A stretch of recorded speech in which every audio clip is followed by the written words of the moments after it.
Picture a bank vault, steel door, big brass lock, and a sign out front that says, "Nobody can open this, not even us."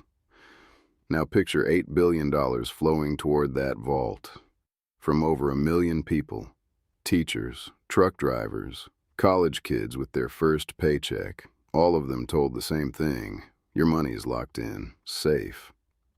The man standing in front of that vault was a former Department of Defense analyst, clean record, government job, the kind of guy you'd trust with a secret.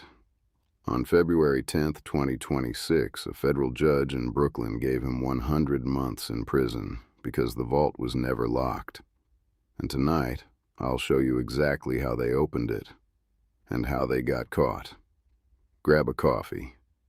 This is case file number 1, SafeMoon, spring 2021.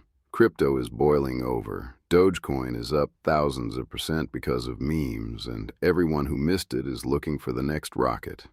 Into that fever, in March 2021, a brand new token launches with a name that's pure marketing genius: SafeMoon. Think about that name for a second. Every gambler's dream. To the moon. Welded onto the one word every scared beginner wants to hear: safe. Their actual slogan? The token would go, quote, "safely to the moon." Here's the pitch, and I'll keep it simple because, honestly, so did they. Every time anyone bought or sold SafeMoon, a 10% tax came off the top. Half of that tax got sprinkled back to everyone already holding the token, just for holding it. They called them reflections. Free money for sitting still. The other half went into something called a liquidity pool. Think of it as the vault that keeps the token tradable, and here's the magic word that built this empire. That pool, they said, was locked, padlocked, untouchable. Not by hackers, not by insiders, not by the developers themselves. No rug pull possible. That was the promise. The founders literally could not steal your money, even if they wanted to. And people believed it. Not a few people, millions. They called themselves the SafeMoon Army, and if you said one skeptical word about the token on the internet in April 2021, they descended on you like you'd insulted their family. Celebrities piled on: Soulja Boy, Lil Yachty, Nick Carter from the Backstreet Boys. The token was everywhere, and the numbers went vertical. Between March 12th and April the 20th, 2021, SafeMoon rose more than 55,000%. Regulators later put the peak market value at over $8 billion. $8 billion. For a token that was, at that point, mostly a tax code and a promise. Now, you know how this show works. When something rises 55,000% in 5 weeks, we don't celebrate. We open a case file. Let me introduce you to the crew. Kyle Nagy, the creator, the man who wrote the token into existence. Thomas Smith, Chief Technology Officer, and the face of the operation. Braden John Karony, CEO of SafeMoon US. 29 years old by the end of this story, out of Provo, Utah. 6 years as an analyst for the Department of Defense before he took this job. Remember that detail. This wasn't some anonymous teenager with a laptop. That was the whole sales pitch. This one's different, this one's legitimate, this one's safe. So, here's the question this entire case turns on. Was the vault actually locked? No. It never was. According to federal prosecutors, Karony and his co-conspirators kept access to those locked liquidity pools the entire time and quietly diverted millions of dollars worth of tokens for themselves, while publicly swearing that developers didn't even hold SafeMoon. They were trading it at peak prices at the exact moments the Army was buying the top, and the money didn't sit in a wallet. Let me read you the shopping list, straight from the Department of Justice. A $2.2 million home in Utah, more properties in Utah and Kansas, an Audi R8, $277,000. Then a second Audi R8, because apparently one wasn't safe enough. A Tesla, a custom Ford F550, a Jeep Gladiator.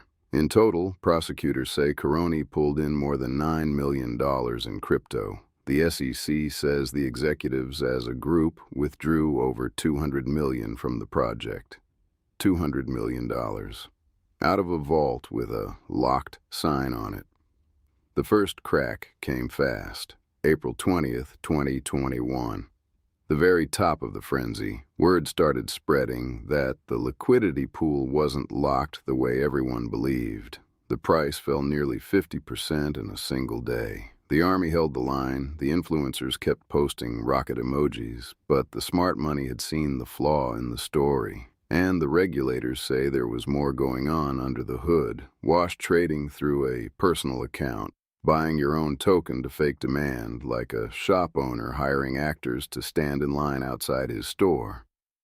Here's the thing about crypto, though, and it's the reason this case ends differently than most. Everything happens on a public ledger. Every wallet, every transfer, every timestamp, carved in stone forever for anyone patient enough to look. And in April 2022, someone looked. A YouTuber named CoffeeZilla published an investigation tracing millions in missing liquidity. No badge, no subpoena, just the blockchain and a lot of coffee. The Army called it FUD. The wallets said otherwise.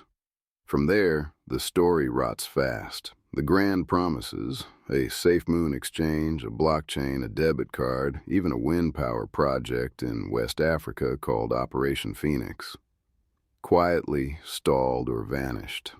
In March 2023, in a bitter little twist, an actual hacker exploited the smart contract and drained $9 million from the pool that was supposedly impossible to touch. By then, the token was down more than 95% from its highs. The Army's rocket had become a case number. November 1st, 2023. The Department of Justice unseals an indictment in the Eastern District of New York, Karony, Nagy, and Smith. Securities fraud conspiracy, wire fraud, money laundering. The SEC files civil charges the same day. A month later, SafeMoon, the company, files for bankruptcy. Then, the crew turns on itself, the way crews always do. February 2025. Thomas Smith, the CTO, pleads guilty. May 2025. Karony goes to trial in Brooklyn, and after 12 days, a jury convicts him on every count. And on February 10th, 2026, the sentence lands 100 months in federal prison and forfeiture of $7.5 million, plus the houses. The prosecutor's words at the end are the whole story in one line. SafeMoon, he said, was anything but safe. Pie in the sky. One loose end. Kyle Nagy, the man who created the token, was never arrested. He surfaced in Russia in 2024. And as I record this, he remains at large. Somewhere out there is a man who built an $8 billion promise and walked away from the wreckage. This board stays up until that string gets pinned. So what do we take from Case File 1? 3 things.